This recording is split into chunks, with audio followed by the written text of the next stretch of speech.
속죄소에는 사람이 함부로 들어갈 수 없습니다. 이곳은 거룩한 곳이기 때문입니다. 그러나 1년에 딱 한 번 들어갈 수 있는 날이 있습니다. 그날이 바로 대속죄일이에요. 레위기 16장에도 나오죠. 이때 대제사장만이 속죄를 상징하는 피를 가지고 이 속죄소에 들어갈 수 있습니다.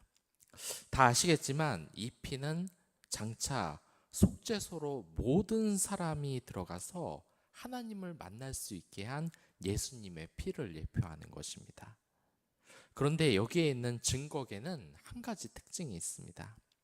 우리 군부대를 보면 일반적으로 부대를 단번에 알아차릴 수 있는 마크를 사용합니다. 어떤 부대는 독수리를 새기고 어떤 부대는 호랑이를 새깁니다. 총을 그려 사용하기도 하고요. 또한 이 삼집창을 그려내기도 합니다. 그리고 그것이 바로 부대의 상징이기도 합니다. 그런데 증거계는 참 이상한 점이 있어요. 하나님에 대해 직접적으로 그려 넣은 것이 없습니다. 새겨 넣은 것이 없다는 거예요. 물론 간접적으로 세상의 빛이니까 등잔 때 생명의 양식이니까 이러한 진설병을 갖춰다 놓기는 했지만 하나님을 직접적으로 형상화해 놓은 것이 없어요. 그러니까 이러한 것입니다. 제가 피아니스트의 전설이라는 영화를 보니까 피아노의 천재가 실력을 숨기고 배를 떠나지 않고 연주를 하는 겁니다. 그러자 많은 사람들에게 이렇게 입소문이 났어요. 그래서 그 당시 피아노에 관해서는 최고로 알려진 음악작가가 이 무명의 피아니스트를 찾아옵니다. 자기보다 실력이 뛰어나다는 소리를 듣고 와서 그를 이기려고 했던 것입니다. 처음에는 일방적으로 음악가가 실력으로 제압을 하기 시작을 해요. 그러나 이 모욕을 당했던 이 무명의 피아니스트가 진짜 실력을 이제 보여줘요. 그러자 이 떠들던 사람들이 일시에 조용해집니다. 엄청난 실력으로 피아노를 연주하니까 모든 사람들이 넋이 나가버린 거예요. 우리들도 그렇죠. 이 놀라운 장면을 보면 할 말이 없어지죠.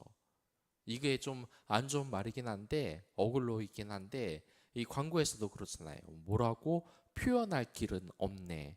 뭐 남자에겐 참 좋은 건데 표현할 길이 없네.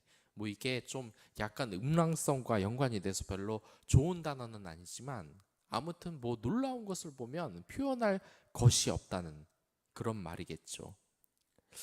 이 피아니스트에서도 그런 장면이 펼쳐져요. 처음으로 이렇게 전에는 볼 수 없는 엄청난 연주를 듣고서는 모두 할 말을 잃어버릴 수밖에 없는 거예요. 왜냐하면 이러한 경험을 처음 해보기 때문이죠. 우리가 큰 충격을 받으면 가장 먼저 나타나는 증상이 뭡니까? 없어지는 거예요. 이 영화에서 나오는 것처럼 말이 없어지는 겁니다. 이건 당연해요. 말로 표현할 방법이 없는 겁니다.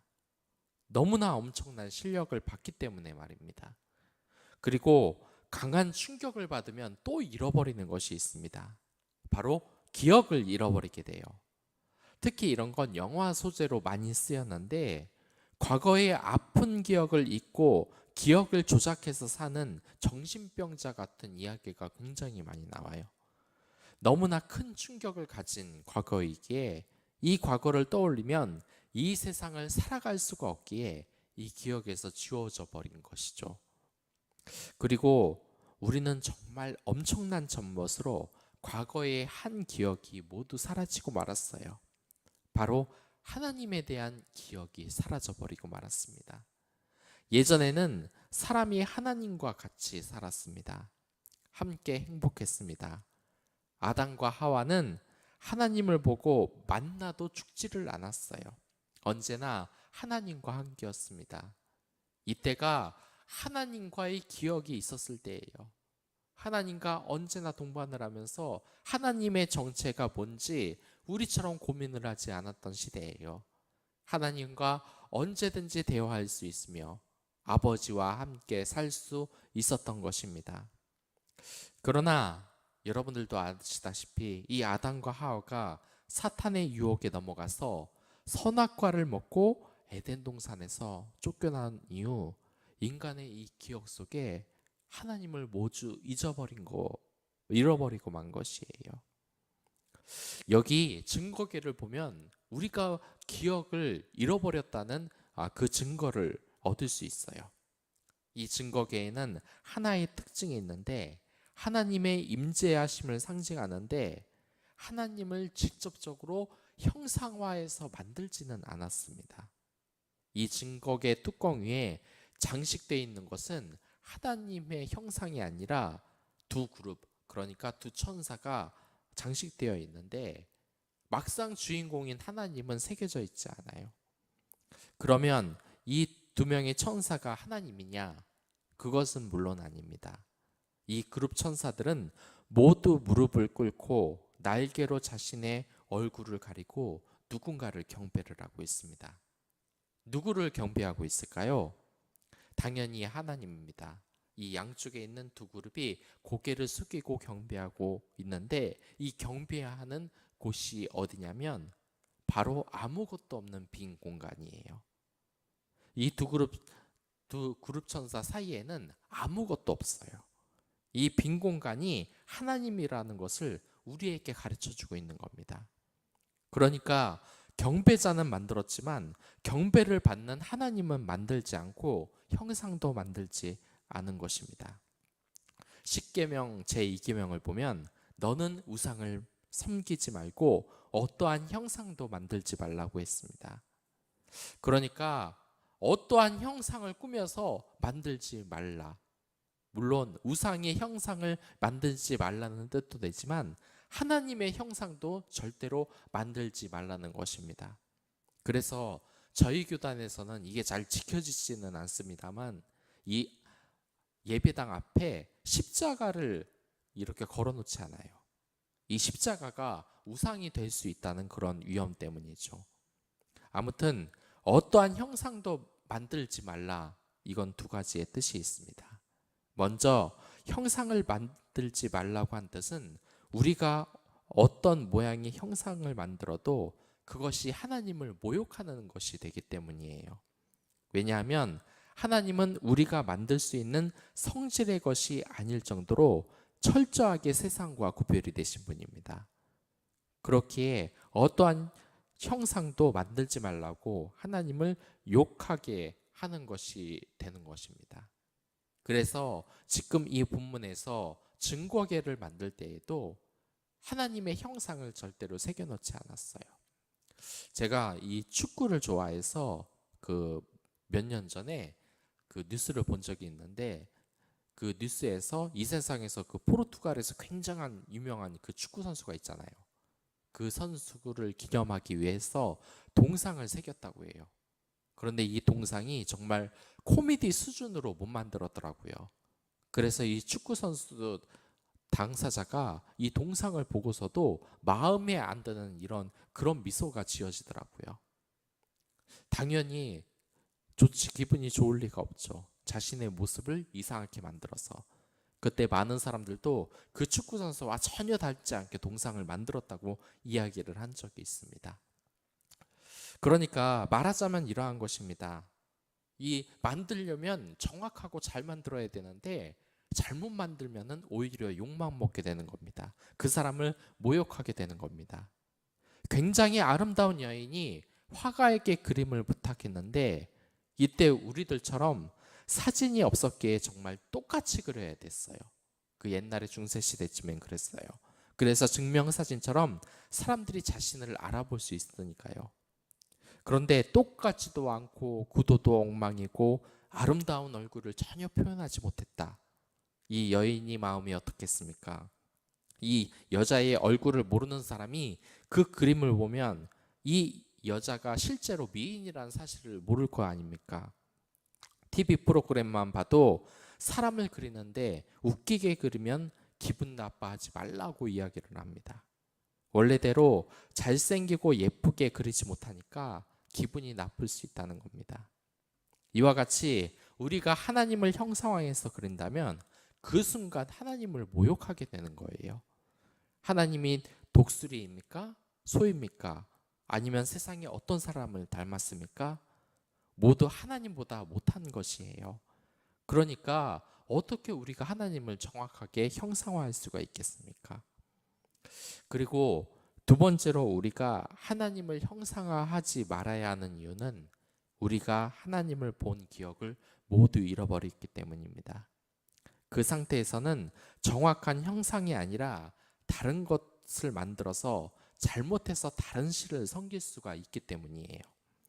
오늘날 많은 미신과 종교에서 소를 섬기고 이방신을 섬기는 것이 바로 하나님의 기억을 잃은 상태에서 예배를 드리기 때문이에요. 그러니 이렇게 증거계에서도 하나님의 모습이 없는 겁니다. 그리고 이 증거계를 볼 수 있는 날도 1년에 딱 한 번 대제사장만 가능했어요. 생각해보면 참 서글프지 않습니까? 우리와 하나님의 거리가 이렇게 먼 것이에요. 그렇기에 예수님께서는 우리에게 이 하나님께 다가갈 수 있는 길을 열어준 것이죠. 얼마나 감사한 일입니까? 형상이 없는 하나님이 인간의 형상을 입고 오셨습니다. 단지 우리를 위해서 말입니다. 그리고 여러분에게 말씀하시고 위로하시고 또한 사랑을 주십니다. 이보다 더 큰 사랑이 이 세상에 어디 있겠습니까? 그리고 모세 때에도 하나님을 직접 볼 수는 없지만 하나님의 증거궤를 만들고 그것을 금을 입히고 정성스럽게 만들었어요. 그래서 하나님의 임재가 있는 장소를 만들었다는 것이 얼마나 영광스러운 것입니까? 마찬가지입니다. 우리도 하나님의 임재가 있는 장소를 만들어내야 하는 것이에요. 그렇지 않으면 하나님이 임할 수가 없는 것입니다. 많은 사람들이 말합니다. 왜 하나님이 있다면 나에게는 그의 존재가 느껴지지 않는가? 하나님이 있다면 나는 왜 이렇게 기쁘지 않으며 왜 내가 어려울 때 하나님의 목소리를 들어주지 않으시는가? 그러나 우리가 분명히 알아야 될 것이 있습니다. 우리가 하나님의 자녀대로 살지 않고 이 세상의 더러움에 오염돼 있다면 그 장소에는 하나님이 임할 수 없는 것입니다. 이들은 하나님의 임재가 있는 장소를 직접 만들었어요. 그것도 부살렐의 지혜 아래 모든 이스라엘 백성들이 그의 명령에 따라 참여해서 만든 겁니다.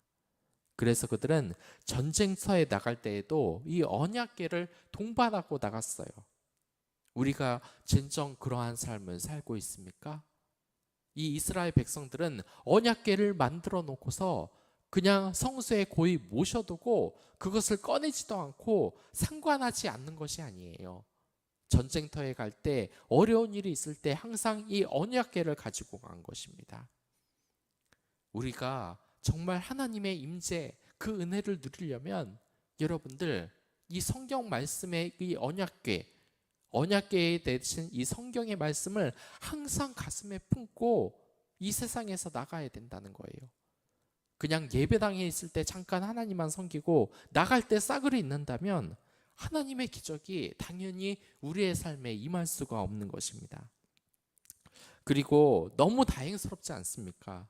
이제 이 언약궤를 직접 만들지 않고도 우리는 예수님 덕분에 이 마음의 언약궤를 가지고 하나님과 함께 있을 수 있는 것이에요. 하나님의 관계가 회복이 된 것입니다. 이게 정말 얼마나 엄청난 의미인지 아시겠습니까? 흔히 옛날 사람들은 훌륭한 사람이 죽으면 동상을 세웠습니다. 너무나 보고 싶고 사랑스러운 사람, 우리에게 큰 일을 한 사람을 곁에 두고 싶은 겁니다. 하지만 만약 그 사람이 살아있다면 동상을 만들 이유가 없는 거예요.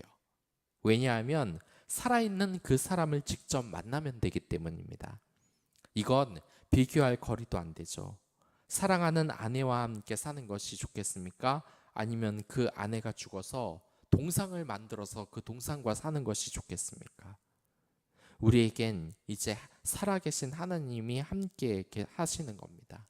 바로 예수님 덕분에 말입니다. 그러나 우리의 삶이 지금 어떻습니까? 이 썩어 없어질 동상과 같은 이 세상을 사랑하면서 사는 것은 아닙니까?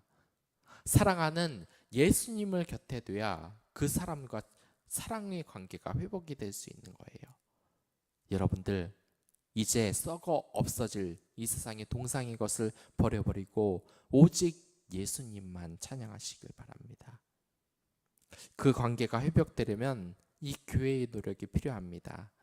우리가 예수님 덕분에 하나님의 관계가 열렸더라도 우리가 진정으로 믿지 않으면 하나님과의 벌어진 관계를 메꾸고 싶다는 의지가 없으면 안 되는 겁니다. 이렇게 언약궤를 만들기 위해서, 증거궤를 만들기 위해서 이스라엘 백성들은 부살레를 따라 이 언약궤를 모두 만들었습니다. 이렇게 교회를 만드는 것, 언약궤를 마음에 품는 것은 교회의 공동체가 모두 하나 되어서 해야 되는 일이에요. 우리의 언약궤 만들기 힘들다, 마음의 성경 말씀을 가지고 이 세상에서 무너지기 힘들다, 그렇다면 여기 있는 부살렛과 그것을 돕는 오올리갑과 많은 성도들처럼 여러분들 서로를 위해서 위로하고 기도해 주시기 바랍니다. 하나님이 이 사역을 여러분들 혼자 하라고 놔두신 게 아니에요. 늘 같이 하라고 놔두신 겁니다.